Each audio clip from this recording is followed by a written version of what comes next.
start the gusset, I'm just going to check and make sure my safety pin is still on the side with the 2 needle tips. And now the next needle we're going to work becomes the heel needle, and the other needle will be the instep needle. So this is the bottom of the foot. We'll build the heel out here. This side will continue to make the same size around. We won't do increases. So the first row of the gusset on the heel needle is going to be the same kind of increases that we have been doing this whole time. There's an increase row like usual. And then after, we'll go all the way around on this side. And then the other needle, we're going, not the other slipper, but the other needle, we're going to just knit. And then we will knit around. And then we're going to repeat that until the heel needle has increased. And your heel needle, regardless of whether you're doing the small medium or the medium large, your heel needle will end up with 18 stitches. So I've finished all the rounds of my gusset. I have 18 stitches on each of the heel needles, the heel side of each, and in my pattern I have 8 stitches on the front. I wanted to know if you had trouble as you're pulling stitches out that you kept kind of losing your place between the front needle and the back. You can always put a stitch marker on each side in between the 2 socks, can be helpful. From here, we are just going to work back and forth across the heel needle. So we're going to completely ignore the instep needle for a moment, and we'll be turning the work to go back and forth. And in fact, we're just going to be working back and forth on the first sock. If you wanted to use a lifeline, now is a good time to put it in. The next section is the only part that's particularly tricky, so you might want to be able to rip it back to right here. So what we're going to do now is, first row is knit 12. We're going to turn the heel, and there's a whole video on the wrap and turns and picking them back up again. For now, we're just going to dive in. Knit 12. Here's our first wrap and turn. So to do a wrap and turn, you slip the next stitch, move the yarn to the front, slip it back, turn the work, and then move the yarn to the front so you're ready to purl. Our next step is to purl 6. And then we're going to do another wrap and turn. So we'll slip the stitch, move the yarn to the back, put the slip stitch back, turn our work, and then move the yarn between the needles in between so you're ready to knit again. Now we go back and we're going to stop 2 stitches before the gap, which is 1 stitch before the wrap and turn. So if you look, you can see right here there's kind of a gap. Here's the wrap and turn. You can see that horizontal line, and there's kind of a gap between that stitch and the next one. So we stop 2 stitches before that, and then we're going to wrap and turn this next stitch. So slip, move the yarn to the front, put it back, turn your work, and pull the yarn in between the needles ready to purl. Same thing, we're going to go until there are 2 stitches before the gap.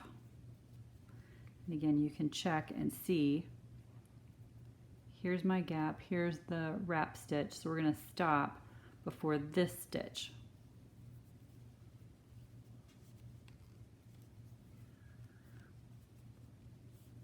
All right, here we go. We're going to wrap and turn this stitch.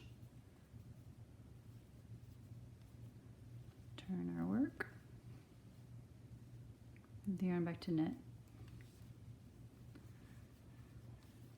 Do it just once more on each side. Yep, here we go. Here's our gap. Here's our last wrap stitch. We're going to wrap this stitch.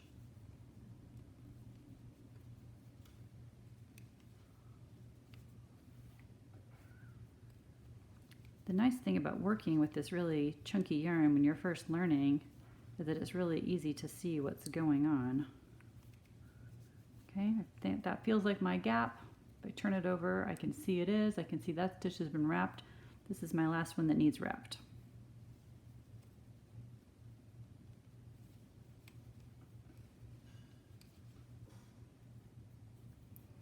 Okay, so you just want to do that until you have 2 stitches left that haven't been wrapped. And it wasn't that many times, it was really just 3 on each side. Very simple. Now you're going to knit across, but we're going to pick up those wraps. So here's the first one.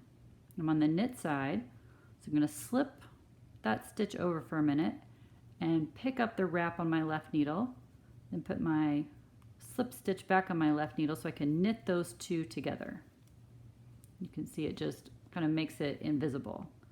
We'll do it again, slip it over, pick up the wrap, put them both on the left needle so I can knit them together. Oops. Split that stitch.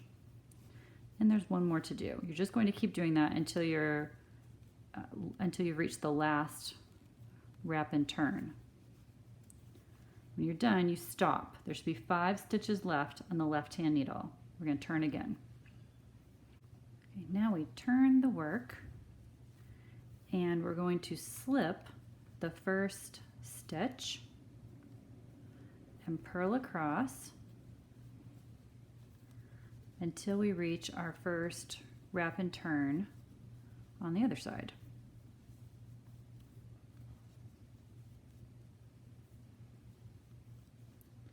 You have to watch for those. All right, there they are. They're easier to see on the knit side. So it's those 3. And the way you pick those up is you reach around on the knit side with your right needle, you put them up on the left needle, and then purl 2 together. Okay, so reach around from the front, pick up the wrap, put it on the left needle, purl 2 together. And one more.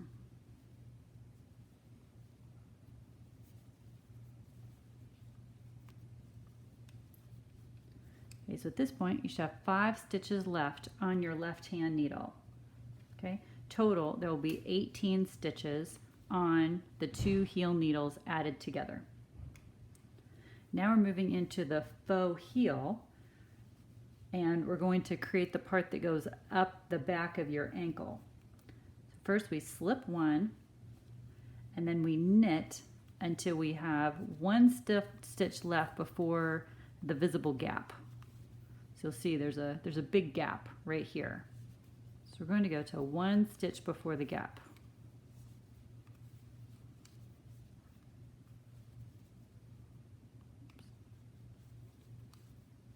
And then we're going to slip, slip, knit to bridge the gap. We're going to turn, slip the first stitch, and then purl across until 1 stitch is left before the visible gap.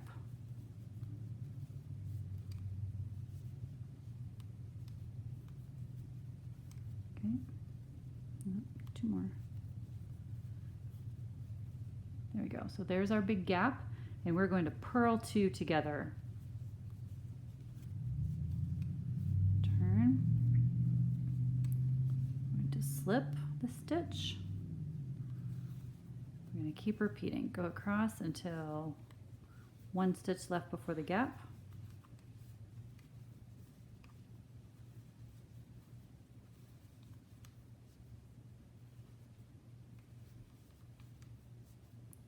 There it is, slip, slip, knit.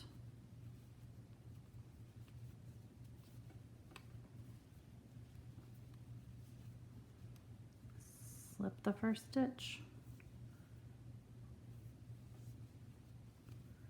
Purl across.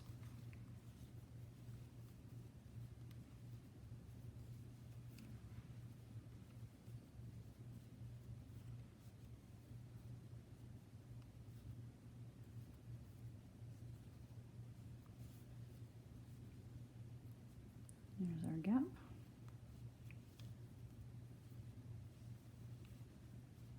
Oops.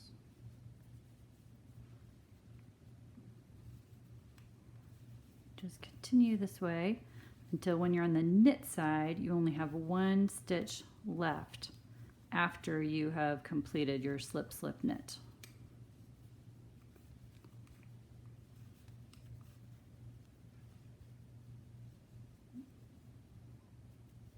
That's my gap. Slip, slip, knit.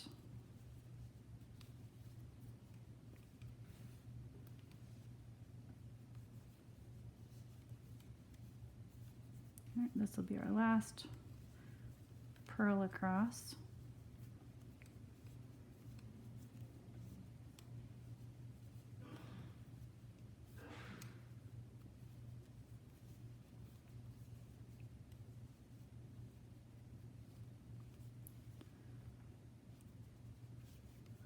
You'll see we still have 2 stitches left here, and when we turn it around, you'll be able to see we still have a gap. So I slipped that one, there'll still be a gap here. But we're going to close that on the other side, so don't worry about that for now. This will be our last knit row across.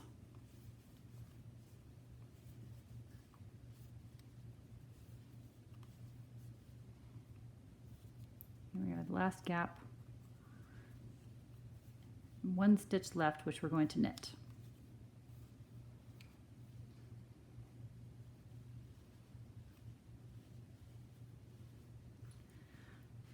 And you can see now how that has created just a very lovely foot, how we've created the gusset area, and then we turned the heel, and we've got the back of the heel, very nice. Now, before you can go back to the front, you need to turn around and do that exact same thing on the second slipper. Okay. So before you get going, make sure you've got just, depending on your size, whether you've got 8 or 10 stitches on your front needle, your instep needle, and you're going to be working on the back needle, which regardless of size should have 18. And now you're ready to go and just repeat again, starting at the turn the heel step. I've now finished the turning the heel and doing the faux heel flap on both socks, and my next step is going to be to knit across the 8 stitches on the instep. I'm doing a small medium, so I have 8. If you're doing a medium large, you would have 10. And it's just knitting across for this first row. And now back on the heel needle, we have 11 stitches. We need to close that last gap. Okay.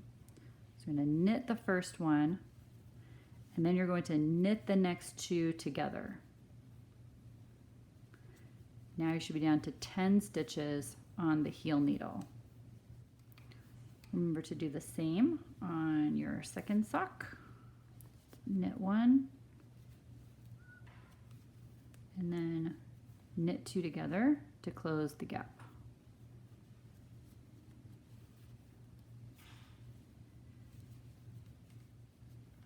So now we're also back to just knitting in the round, and it's time for your leg. So I would do between 5 and 8 rounds, depending on how long you want the cuff to be and how much yarn you have left. Finally, for the cuff, we're going to do 1 by 1 rib, knit purl all the way around for a couple of rows, again depending on your preference and how much yarn you have left. And after that, it's just Jenny stretchy bind off and sewing in the ends, and you're all done. So I hope you enjoyed learning how to make these 2 at a time toe up slippers.